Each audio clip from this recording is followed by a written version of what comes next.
Salut les chroniqueurs, les votes ont parlé, aujourd'hui on traite du Moyen-Âge. Et cet épisode se fera sous les regards bienveillants de mes profs de fac, qui arrêtent pas de me causer de Moyen-Âge depuis plus de 3 mois. Je vais pas vous faire un dessin. Au bout d'un moment on surchauffe. Du coup, même pas besoin de faire de recherche, je peux me servir de ce que je sais moi.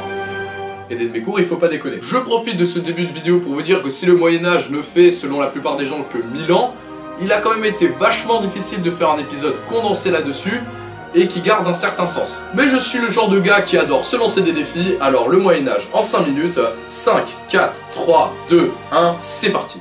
On va reprendre là où on s'était laissé, en 476. À peine 5 ans plus tard, Clovis monte sur le trône du royaume des Francs. En 486, le royaume gallo-romain de Syagrius est vaincu par les Francs à Soissons. De 489 à 493, Théodoric Ier, roi wisigoth, est envoyé par l'Empire romain d'Orient pour reconquérir l'Italie. C'est le début de la grande époque pour l'Empire romain d'Orient qui va se prolonger sous Justinien. Clovis est baptisé, supposition, en 498 à Reims, devenant le premier roi barbare catholique. Parce qu'avant, beaucoup s'étaient convertis à l'arianisme. Clovis meurt en 511 et laisse derrière lui un royaume qui aura remporté énormément de victoires contre les Wisigoths. Le royaume franc en 537 a conquéri presque toute la Gaule, faisant du royaume franc de l'époque la deuxième puissance européenne derrière l'Empire romain d'Orient. Entre 527 et 568, sous le règne de Justinien, l'Empire romain d'Orient va reconquérir énormément de territoires, notamment le Maghreb, l'Italie, et même l'Espagne. La mer Méditerranée redevient Mare Nostrum. Mais à peine 3 ans après la mort de Justinien, les Lombards attaquent l'Italie et vont prendre énormément de territoire. Et en 629, ils sont jarretés d'Espagne et d'une partie du Maghreb. Désolé frère.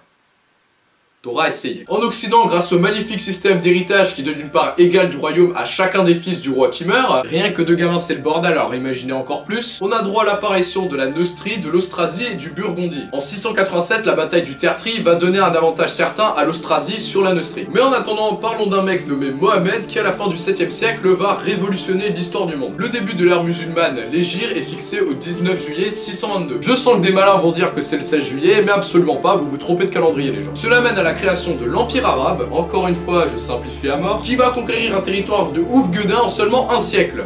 J'ai l'impression d'avoir un remix de l'Antiquité là. En 711, les Arabes sont en Catalogne, mais ils sont stoppés à la bataille de Poitiers en 732 par les Francs dirigés par Charles Martel. Et au passage, les Arabes auront bien poutré la gueule de l'Empire byzantin dans leur conquête. En 711, c'est bon, il n'y a plus qu'un seul roi des Francs. Enfin! Et pas n'importe lequel, Charlemagne, qui devient empereur le 25 décembre de l'année 800 à Rome. Et vous savez le pire? Le pire c'est que le mec il a été vénère de se faire sacrer empereur, parce que ça le mettait en position d'infériorité par rapport au pape. Oui, le mec réussit quand même à se plaindre. Tout comme Clovis, il va conquérir énormément de territoires et christianiser la population de manière plus ou moins violente. Et s'il a donné son nom à la dynastie, ce n'est pas le premier roi carolingien, il s'agit de Pépin le Bref, son grand-père, qui aura été sacré roi en 751.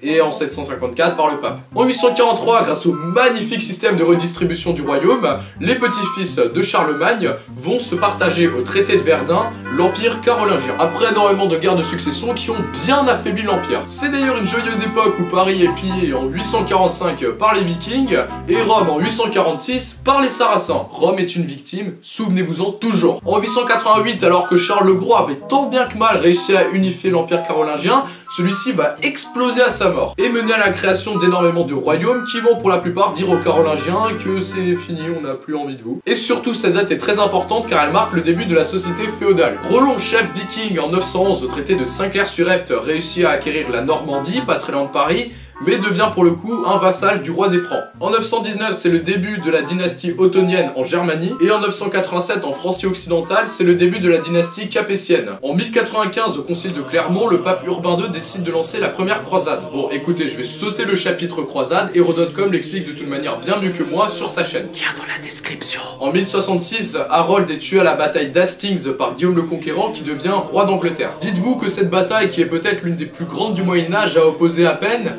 20 000 hommes. Sa société barbare et sanglante. Durant le 11e siècle commence une querelle entre le pape et l'empereur pour savoir qui sera la figure dominante de la religion catholique. Cette époque de crise dans la religion catholique va notamment mener aux réformes grégoriennes. Un personnage fort de cette opposition est Frédéric Barberousse. Ah, Frédéric Barberousse, qui va monter sur le trône de Germanie en 1152. Il va énormément lutter contre la noblesse, la papauté et les grandes villes d'Italie du Nord. Autant vous dire qu'il va se mettre tout le monde à dos le mec. C'est plutôt une réussite concernant la noblesse, par contre concernant la Ligue lombarde lombarde et la papauté, c'est un échec. Le pouvoir des villes de la Ligue lombarde va s'affirmer et le pouvoir de la papauté, lui, ne va pas diminuer. À partir de 1328, c'est le début des emmerdes en France. Cette année-là, Philippe de Valois prend le pouvoir en France, ce qui vénère un peu Édouard II, roi d'Angleterre. Du coup, la guerre de 100 ans est lancée en 1328, qui commence quand même vachement mal pour les armées françaises. Du coup, au début du 15e siècle, on a une opposition entre les Armagnacs, les Anglais et les Bourguignons. Charles VII, le dauphin, va se faire sacrer à Reims en 429 grâce à Jeanne d'Arc, qui aura aussi levé le siège de la ville d'Orléans. Bastion important pour les Armagnacs. Bon, elle va se faire cramer sur un bûcher, ok, mais au Mans en 453, c'est la bataille de Castillon. Les Armagnacs repoussent les Anglais du territoire, ils ont gagné la guerre de 100 ans. En 453, c'est aussi la fin de l'Empire romain d'Orient. Les armées arabes finissent par conquérir Constantinople. Et c'est ainsi que se finit le Moyen-Âge. Cette époque historique qui est beaucoup trop caricaturée à sa partie féodale, nous aura quand même proposé d'autres aspects vachement plus intéressants. Et ça en à peine 5 minutes, hein. Il y a énormément de trucs dont j'ai pas parlé. Voilà, c'est la fin de la vidéo, et n'oubliez pas d'aller voir le superbe travail de Frédéric de la chaîne Hero.com afin de comprendre mieux la partie croisade que j'ai absolument pas abordée. Avant, je détestais cette période de l'histoire, il suffit de voir qu'on en avait jamais parlé avant. Mais pourtant, depuis que je l'étudie en fac, j'ai découvert plein de trucs dessus qui rendent l'époque quand même vachement plus sympa. Donc plein de vidéos sur cette période feront bientôt leur apparition sur la chaîne, ça vous pouvez en être sûr. D'ailleurs, n'oubliez pas qu'en 5 minutes sert à poser les bases d'une période historique. Pour parler d'un sujet de manière un peu plus profonde, il y a les LCH pour ça. Exemple, pourquoi j'ai pas parlé de la peste noire qui a tué presque la moitié de la population européenne?